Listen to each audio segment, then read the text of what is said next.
So, good morning mga kagulay at andito po ako ngayon sa Emerald Star.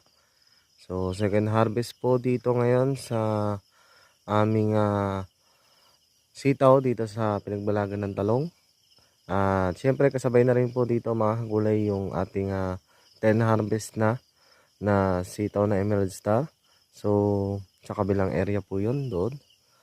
At nagdagdag na lang po kami ng mga kasama namin sa pag-harvest.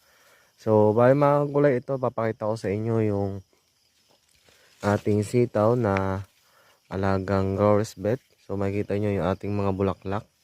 Ayan, sa mga nagsasabi na puro dahon ang nangyari dito.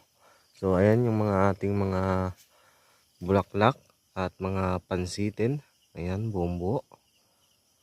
So bali mga kagulay, ito yung ating inalagaan ng growers bet 1000 plus.